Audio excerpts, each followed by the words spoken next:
Welcome everyone.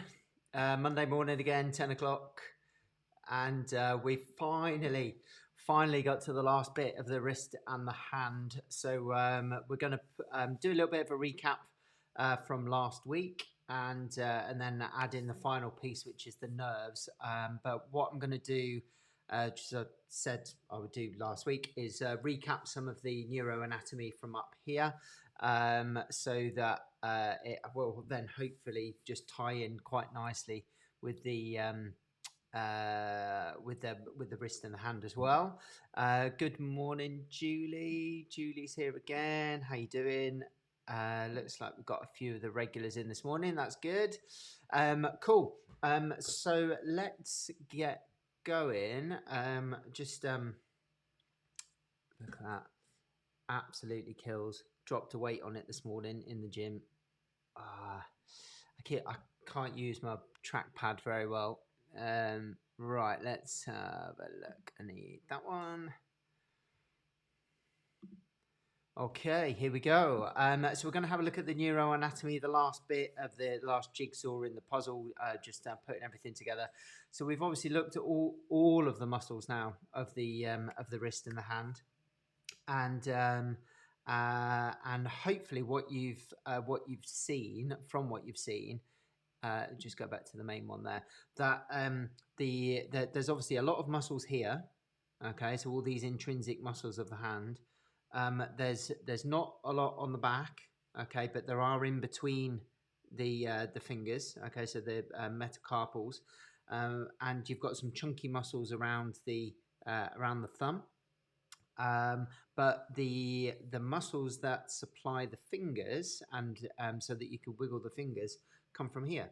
Okay, so we had a look at the flexors and extensors, and we've got the common flexor origin and the common extensor origin on either side of the elbow. And we deliberately left those out of the elbow and put them into the wrist, because if you learn the elbow muscles, but these muscles don't actually act on the elbow, they just work on the hand and the wrist, so it can be a bit confusing. So that's why I did it that way around. And that's why it's taken so long. So, and then if you think as well about the anatomy that we've had a look at on the fingers, there aren't any muscles in the fingers. Okay, so there's nothing here. It's just tendon. So all of these are tendon, and then we saw these finger pulleys all the way through that the tendons run underneath. And when we had a look at the blood supply ran around the outside. We had a look at the interossei muscles and the lumbrical muscles, and the tendons ran up the side. So there aren't any muscles in the fingers. Everything is controlled by stuff below. Okay, but so that means that if nerves go into the fingers, their only job can be to provide sensation, because they're not going there to innervate a muscle, because there aren't any muscles there. So the innervation happens all in here and in the forearm for moving your hand and your fingers. Okay, so everything is here, and there's no motor nerves in your fingers at all. Okay, so which kind of makes sense because of what we've seen over the last few weeks. Oh, we have got a few. I've got a few in this morning. Morning, Natalie. Good to see you back again. And Catherine's in, and Penny. Good to see you all. And we've got again. If you click on the link in the description, then it will ask you for to let Ecamm use your picture. Otherwise, it looks like this. So thank you, Facebook user. And it should look like this. Morning. How you doing, Al? Good to see you, mate. Is my my dictionary if I need him later on. Right. So let's have a look at this. So there are some muscles that some nerves that you will have heard of before. So we talked about the median nerve ages ago when we were talking around the shoulder and into the elbow. So we did a load of stuff on the brachial plexus, and we went into that into quite some detail, and all of the different nerve roots that make up the different the different nerves at the end of the brachial plexus. And one of those at the end of the brachial plexus is the median nerve.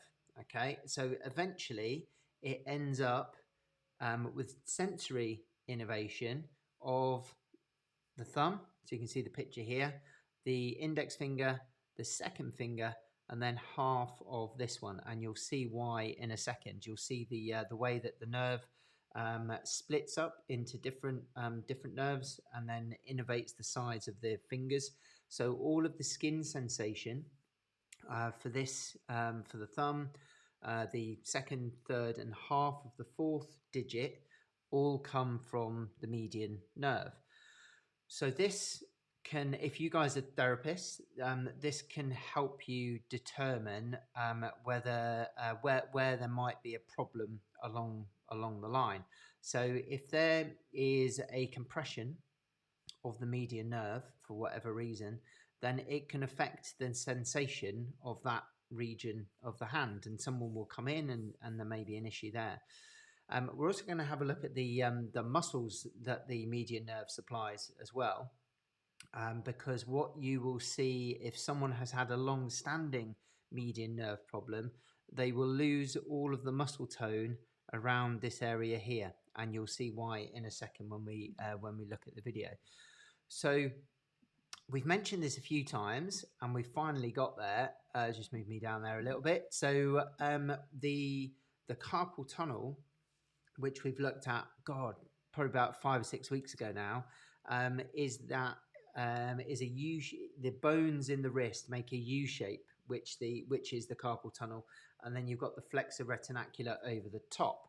So if I just grab my arrow, there it is. Okay, so this is the flexor retinaculus. This is it is kind of like a ligament, but it's sort of ligamentous tissue, but it's not really a ligament. It's because it's just it kind of crosses joints, but it's called the flexor retinacular to be more precise. And then you've got all of the flexor muscles that come down into the fingers. So we had to look at those: flexor digitorum profundus, so the deep ones, and then superficialis, which were the more superficial ones, and they all travel underneath that carpal tunnel, the flexor retinacular, along with that median nerve. So this is why if there's any kind of irritation around that area and there's a swelling, then it can compress the nerve, and then you get weird sensation in these fingers. Okay, so that could be one of the reasons why you have those sensations, but it can be anywhere along the pathway of the median nerve that gives you those sensations. Okay, so it's not just carpal tunnel. It can be a collection of things. So the bottom of the tunnel then is formed by all of the bones. Okay, and then there's palmar ligaments over the top of those bones. Then you've got all your flexor tendons going through, plus your median nerve, and then you've got the flexor retinacular over the top, kind of holding everything together. Okay, so why would it swell? That's a good question. Yeah, so it can swell because of compression.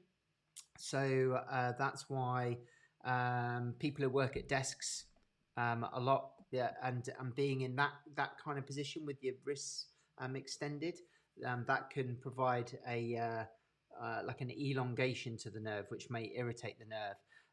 So due to pressure, it can be because of a bang, so an insult to the area, some kind of injury to the area, and that could swell. Very common in pregnancy. Okay, so you get like gestational carpal tunnel because of the water retention. So that's why sometimes ladies that are pregnant sometimes get carpal tunnel symptoms, but then after their pregnancy has passed, then the symptoms go away. Okay, so it can be that. It can be due to compression further up the nerve as well. Okay, so usually a squash or something that's been rapidly pulled. Okay, I'll give you an example. Happened to me deadlifting, and I was deadlifting a fairly heavy weight, and I wasn't set properly, and my arm kind of dropped quite quickly, which then forcefully elongated the nerves around my shoulder girdle, and immediately I lost sensation in these three fingers, and it took about 8 weeks to come back. Okay, so it just felt really weird for ages. Okay. Cyclists usually suffer the other side, so on the ulnar nerve, and that's because of the hook of the hamate and something called Guyon's canal. So we'll have a look at that in a second as well. So yeah, cyclists is usually little finger and ring finger, but median nerve, that one there, usually those people that work at desks a lot have their wrist extended. So one of the tests that we would do is, well, there's one called a Phelan's test, where you put your hands like that and you hold it there for about a minute and you see whether your fingers go a bit tingly, and then you have a reverse Phelan's where you do the same. So that one's more of a stretch, you're stretching around here, and the other one's more of a compression, compressing the nerve to see whether that brings on the symptoms. Okay. You can have neural tension as well. So you can do nerve tension tests for the median nerve specifically as well. So see, this is the thing. It's not really that simple. Just going, you've got loss of sensation there. It's got to be that. There are lots of things that could be contributory factors. So you need to go through a really thorough examination to make sure that you haven't missed anything out. Cool, right. Yeah, so carpal tunnel syndrome then, so repetitive tissue stress. Okay, so overuse injury, RSI, the kind of classic working in an office kind of RSI.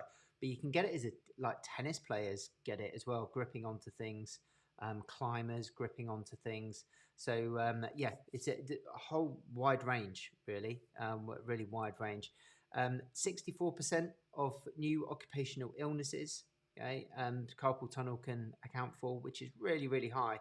So if you know the neuroanatomy and you know the pathway of the nerve, the muscle structures that it passes through, and as you're talking to someone, you go, right, okay, you don't do anything crazy, like hanging off of things which would elongate your nerves. So you've not been playing rugby recently, you've just been working at your desk. The likelihood is that you have some compression. So you can then use that knowledge to try and decompress the whole pathway of that nerve all the way back to the nerve roots in the neck. And sometimes that can have some really, really positive effects on people. Yeah, so basically it's a compressive neuropathy of the median nerve, and even though like in that position it's being stretched, it's still compressing it, because as you stretch it, it gets squashed. It's a bit of a weird way of kind of looking at it. You think it would be more of a stretch, but it's as you elongate it, it then compresses itself. So that's basically what it is. There you go. So let's have a look at those. I'm just going to switch onto this one. So we're going to have a look first of all at the median nerve at the shoulder, hopefully. Here we go. Okay, so this is just a bit of a recap. So we covered this a few weeks ago when we had a look at the elbow. So this is what we covered on the elbow section. So this is your shoulder up here. There's your pec minor muscles. That's the side of your ribs just there. That's your lat muscles. This is a right arm, looking at someone's right arm there. You've got the ulnar nerve just there, and then the median nerve just there. So we'll have a look at the ulnar in a sec. So let's follow this median one down. We'll show you where it gets to the elbow, and then I'll add on the next bits. So if I just pause that there. So this is important. So the median and ulnar nerve don't supply anything above the elbow. So everything that the median and ulnar nerve supply is in the forearm and the hand. Okay, so it kind of, they travel down obviously from the shoulder, but don't innervate anything in the upper arm. It's all below the elbow. Okay, so and that, again, we covered that in the elbow section. So once you get to about this point here, just move me out of the way, you can see that the nerves travel alongside each other initially, so around the biceps area. and then just as they get towards the end of the biceps, they're then split.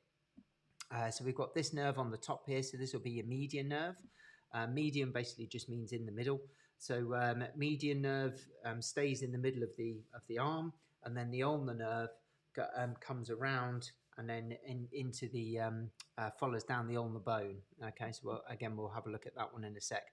So they follow a different course about 2/3 of the way down the upper arm. So there's your median nerve there. And I'm just going to overlay. There we go. Okay, so if I just pop that there. So I've just overlaid this with some arrows just pointing some things out. So you've got your brachial artery, which is what we looked at last week. So that's that one there, the pinky coloured one. Then you've got your median nerve just in the middle. And then that is your medial epicondyle. So that's the inside elbow bone. So again, looking down your right arm. So this is on the kind of flat part of the right of your forearm. Okay, let's have a look at this. Okay, so you've got brachialis just underneath, pronator teres. Okay, the two heads, so the median nerve passes through there. Okay, let's just go back to that.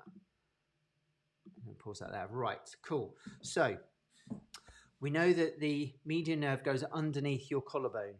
It also goes underneath pec minor. It then goes through the two heads of your pronator teres, okay, around just below the elbow. So we've already there got 3 potential compression points for that median nerve as it's passing through. Okay, so we've got the collarbone, could potentially be a compression point there. Pec minor could be a compression point there, and then the pronator teres muscle. So again, if you think about the kind of people that usually suffer with this, and it mentioned about office workers in those figures, what do office workers do all day? They sit in a pronated position with their wrists extended. So they have potential compression points of the median nerve around around the elbow and in the wrist. So if they have any kind of mechanosensitivity of that nerve, then it can cause these symptoms into those fingers there. Okay, so there already we've got a few things that could be an issue. Right, let's have a look at this. So that was at the elbow. Now we're going to go down into the wrist and the hand. So we're going to try and join everything up. Is it the same one? Okay, yes it is. There we go. Okay, so this is now at the elbow and then going down into the wrist and the hand. So there's the median nerve there. Okay, so previously we saw it just a little bit higher up. There's your brachial artery. Okay, so you see the pinky one. And this one there, that's your median nerve. So that's your medial epicondyle just there. Okay, let's have a look. So we're going to follow this down. So move out the way, flexor carpi radialis. And it goes in between your pronators. So just there. So you can see where these potential compression points might be. So between the heads of flexor digitorum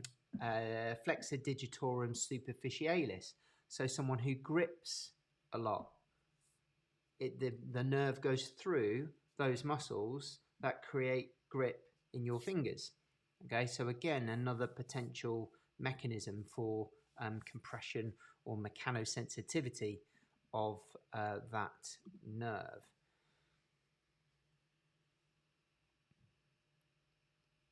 Okay, so it just goes round by flexor digitorum superficialis and profundus, so in between those flexors for the fingers again. And here, now we're getting up to the flexor retinacular. So that bit there is your carpal tunnel. Okay, so these are all your forearm muscles.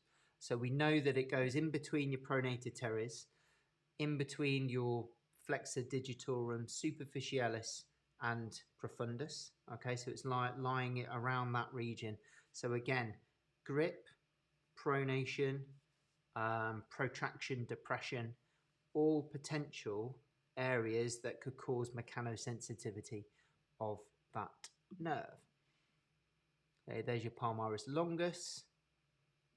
And then here we go here. So this is it entering the flexor retinacular. So this is going underneath your carpal tunnel. So there it goes, and then pops out the other side and then splits into lots of different nerves.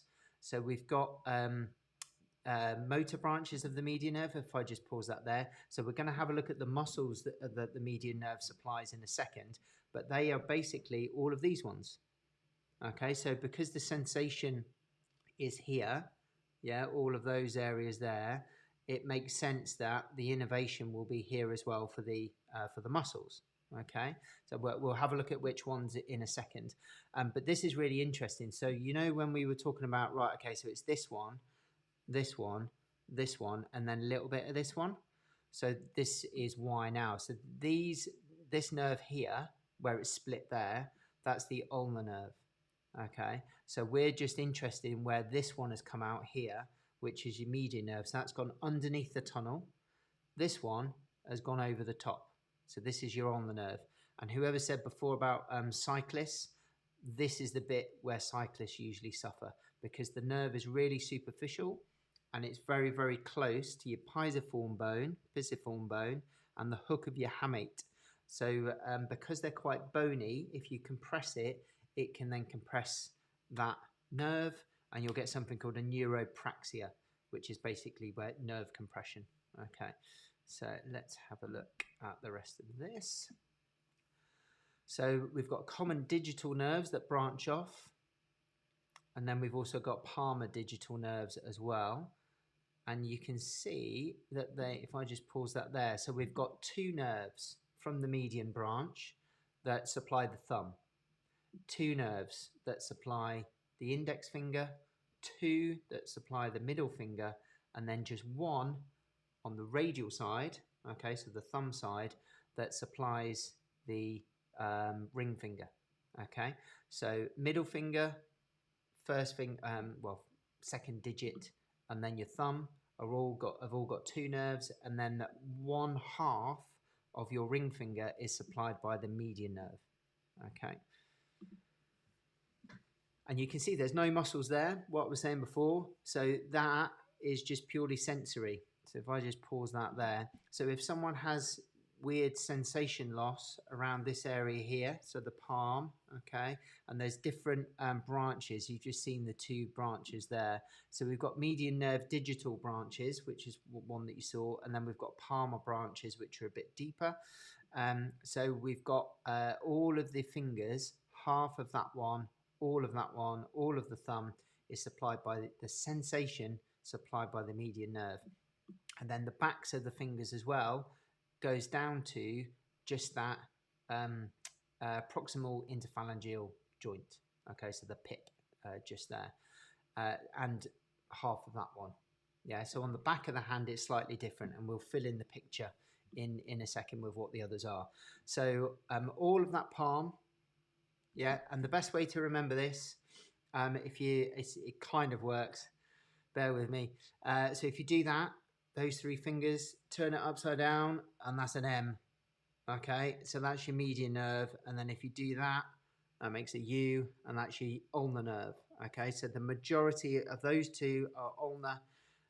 All of those are median, but also a little bit of that one as well. Okay, but doesn't quite work. Okay, but you're close enough. So if you do median ulnar, then you're close enough with that. Okay, let's have a look at the next bit. Okay, so these are the muscles that are supplied by the median nerve. So we've got flexor digitorum superficialis, your flexor pollicis longus, some of your profundus digitorum as well, and then the intrinsic muscles of the hand. And why the heck have I got a loaf of Kingsmill there? It's because the median nerve supplies the loaf muscles. Okay, so you have the lumbricals, that's the L, the opponens pollicis, the abductor pollicis brevis, and then the flexor pollicis brevis. So the loaf muscles are supplied by the median nerve. Okay, all of the other muscles in the hand that we saw last week and over the last few weeks, the intrinsic muscles of the hand are supplied by the ulnar nerve. Okay, so just these four for the median. So this is why if someone has had a long-standing median nerve issue, they will have muscle wastage here. Okay, because all of those muscles are the thenar eminence. Yeah, so that's why we know that there might be something wrong with their nerves if they've got muscle wastage there. Okay, cool. Right, so that's median nerve. Oh, video starting again. I've made some changes to my settings and I've made my my cursor so small I can't blooming see the thing. So it's trying to find it every time. Right, let's go back to that. Here we go. Okay, so we've looked at that already. Yes, so on the nerve this time. So we're going to do the same again. So we'll start a little bit higher and then we'll work our way down again. Okay, just try and join them all up. But essentially, the ulnar nerve will travel in between. I'll just switch screens a second. And again, we did this when we looked at the elbow. So you've got your elbow point. Okay, so your everyone knows what that is. That's your olecranon. And then if you come around the side, there's another bony lump there, which is your medial epicondyle. If you put your thumb on the medial epicondyle and your middle finger on the elbow point, and then in between, tap in there, and that's where your funny bone is. Okay, and your funny bone is where your ulnar nerve passes through. Okay, there's a little groove in there, and the ulnar nerve passes through that groove. So that's where we are looking at.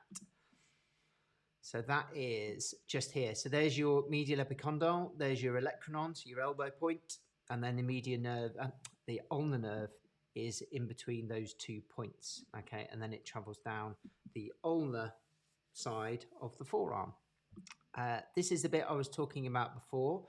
So this is Guyon's canal, and it's like a little kind of like a bridge, I guess, between the hook of the hamate and the pisiform bone, and that's where your ulnar nerve will go underneath. So it doesn't go through the tunnel, it goes over the top of the tunnel, and that is why cyclist gloves have that raised area on the outside and on the thenar eminence, so hypothenar and thenar eminence, so that it takes some of the compression away from that particular nerve. Cool. Right, let's have a look at these.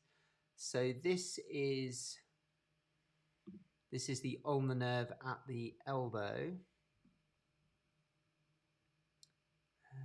There we go. Okay, so just going to play that again. Okay, just pause that there. So we've had a look at this before. We followed the pathway of the median nerve previously.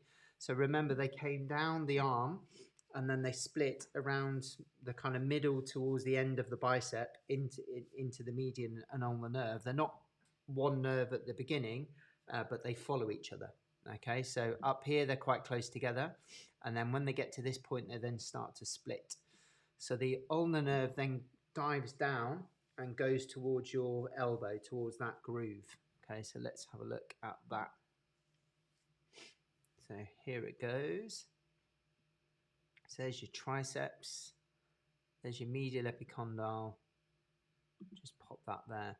Okay, so medial epicondyle just there, and there's your olecranon just there, which is your elbow point. So that's your ulnar nerve, and you can see that it's covered by a really thick ligament. It's called Osborne's ligament, and you can have an injury to that ligament, and your ulnar nerve can sublux, so you can get a flicking of that nerve, and it will pop out of its groove. Just something for you to be aware of that may happen. So there you go, it's passing through. Yep, so there's Osborne's ligament, and that's your olecranon, and then there's your medial epicondyle and your ulnar nerve. So this is all on the inside of your elbow, okay, all on that region there. Okay, you've got this quite not thick fascia, but layer of connective tissue just here. So that will be your common flexor tendon. Okay, so common flexor tendon all on the medial part of that elbow. So that's it down to the elbow. Now we're going to have a look at it from the elbow down to the wrist and the hand. So again, we'll join the two up. Let's get rid of that one. Here we go. Okay, so we've already seen it down to here. So there's your ulnar nerve. That's it coming through that groove, that ulnar groove. There's your medial epicondyle. There's your olecranon. Okay, and then across the two, you've got that ligament that keeps the ulnar nerve in place. So let's have a look at it as it goes down here. Just move that out of the way.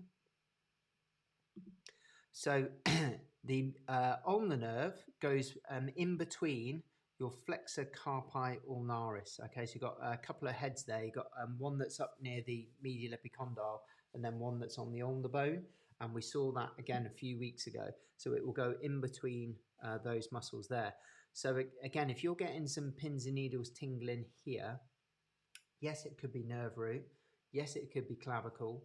Yes, it could be pec minor contributing to the sensitivity of that nerve. It could be a bang on the elbow that you've had, but it could also be the flexor carpi ulnaris. So again, one of the muscles that's involved in gripping. So you can palpate into that area to see if it reproduces any of the symptoms.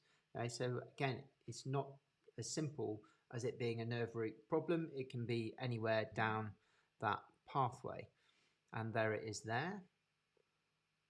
Okay, so in between those heads of carpi ulnaris, there it is there, and then it splits off here. There's a couple of little branches. You see that there? So we've got a dorsal branch, so that one there, and that will go to the back of the hand. Okay, so we'll have a look at that in a second. And then you've got the palmar branch, which obviously goes into the palm of the hand. So this is the picture that we saw earlier. So this will go over the carpal tunnel. So this is the carpal tunnel here. Your pisiform will be about there, and the hook of the hamate around about there. Okay, so it's going to pass underneath that hook of the hamate, and there it is there. So it's quite superficial. Yeah, see the difference there compared to the retinacular that was covering the median nerve before. So there it goes off. So we've got superficial branches, and the superficial branches supply the skin. Okay, so the sensation of this area. Okay, so median nerve was these, and a little bit of that one. Ulnar nerve is these. Okay, so and again we know because this is the ulnar, so ulnar nerve on this side. And again, if you remember from the median nerve, so median nerve, there was two nerves, two nerves, two nerves, one. And the median nerve was that one there, okay? The ulnar nerve supplies the other half. So it's that bit there. And then two nerves on that one. So this is why you get half sensation here from the ulnar nerve. Yeah, so you can be quite specific with where you're testing if you're doing neurological testing for those particular nerves. Just move that out of the way. Okay, so this is your deep branch. So the deep branch will go into the muscles of the hand. And there you go. You can see it coming through there. So this is what nerves look like when they go into the muscles. So they literally just merge into the muscle. Yeah. So you imagine that nerve impulse coming down, that electrical signal, all the way through into these muscles here. It's quite amazing, really. So there it is there, okay, and that's the attachment of the nerve into the muscle. So these are your interossei muscles, so the ulnar nerve will supply all of those.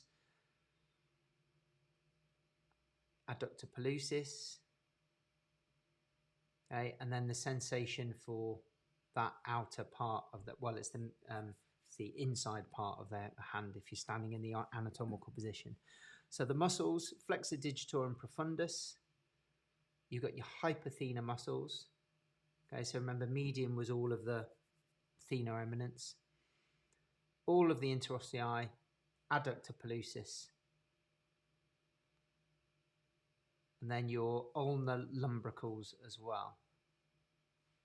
Cool.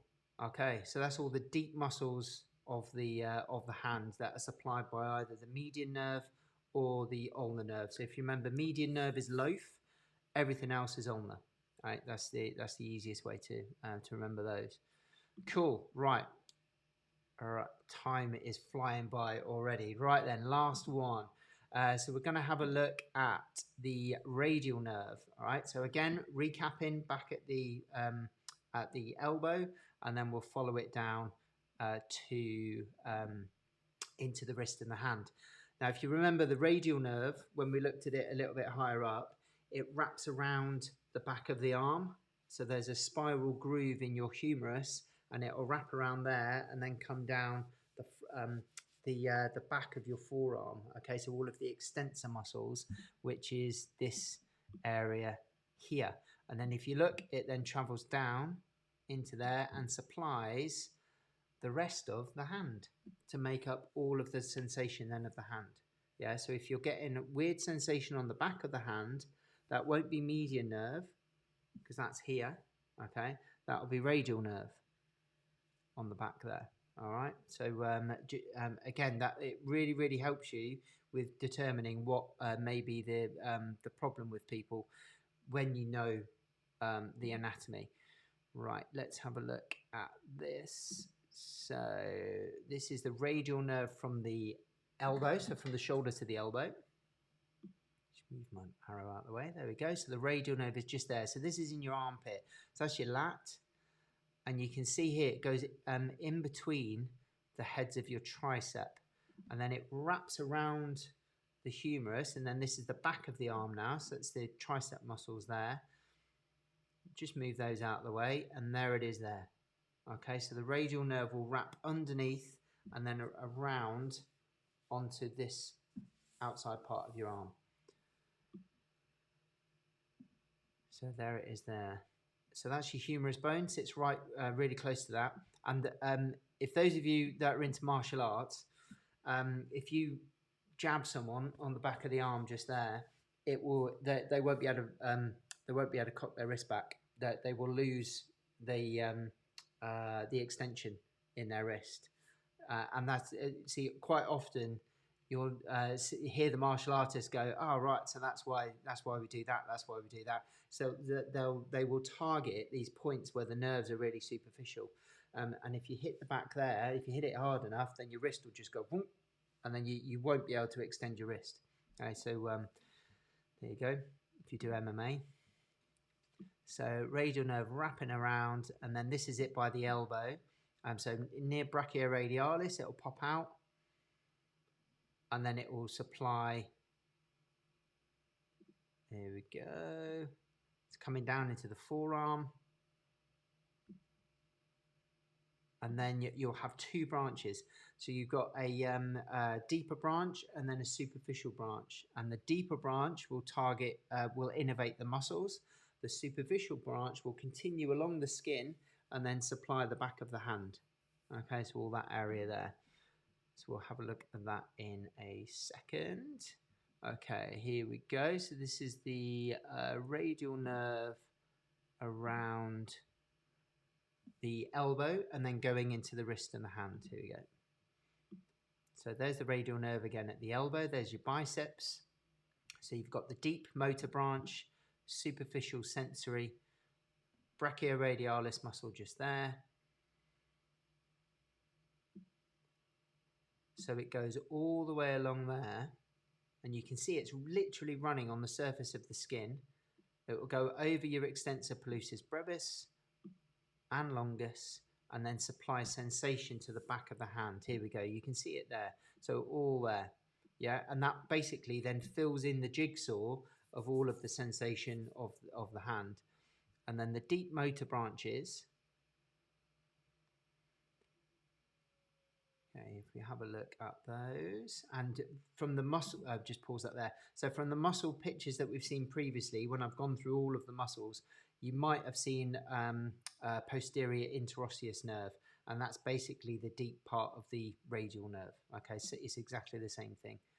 So it goes through your supinator muscle, and then the muscles that it supplies. So you got extensor carpi ulnaris, digitorum indices, and minimi. Remember those? And then your thumb muscles. So abductor pollicis longus, extensor pollicis brevis, and extensor pollicis longus. So your median nerve supplies the extension part and the abduction part of your thumb as well. Okay, so median nerve is all this bit, bringing the thumb this way.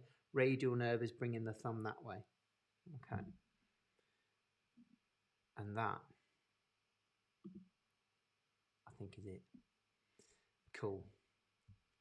Just get rid of that. So, what time is it? Not too bad. That was all right. So, yeah, we've covered everything. Okay, so all like literally everything in the wrist and the hand. So I think that's taken us about 7 weeks. It's been the longest of we've spent on anything, I think. So hopefully that gives you everything you need for the wrist and the hand. And basically, those of you that are on the diploma course, what we then start to do is layer on the teaching of all of the assessments. Okay, so we'll start to add those in, and with a good understanding of the anatomy, you'll then start to be able to layer those in. So if you if you've never done this kind of stuff before and you're not really sure what to do, then just drop me some questions in the group, because obviously I've mentioned things like neurological testing and stuff like that. If you've not done it before, we do training for that for manual therapists. I know some of you have asked about it before, and we use a lot of the videos from LearnAnatomy.Online and then completing worksheets to build up a good neurological assessment. So what I'm going to do next week is something I've been meaning to do for ages, and I've kind of got to the stage now where I'm not gonna not do it anymore. And now we've done all of the hand and the wrist. We'll go back, and we're going to go back to the cranial nerves. And now I've said it, I've got to do it. So we're going to have a look at the cranial nerves. These are a specific type of nerve that is linked to the brainstem, basically. So a lot of the nerves that we hear about, a lot of the nerves that we see, are to do with the periphery. So they're to do with the muscles of the arm and muscles of the lower extremity with the lumbosacral plexus. So we're going to have a look at some of the nerves that supply the sensation in the face. But some of them also have a role in controlling our heart rate, controlling our digestion, and we did cover it a little bit when we looked at the nerves around the head and the neck. But we didn't really cover the cranial nerves in any great detail. So I'm going to do a session on cranial nerves next week. Okay, and then the week after that, we are then onto the foot. Okay, so we're going to start at the bottom and then work our way all the way around again. Okay, so hopefully you got a lot out of that one. And sorry it's so long, but I think it just needs to be because there's so much stuff. Okay, so it's just the way it is. Have a great week, guys. And if you haven't heard, when is it? Let's have a look. Yeah, the 24th, 25th of November is a Therapy Expo. So if you're living in the UK, we've got one of the biggest therapy expos in Europe happening in Birmingham.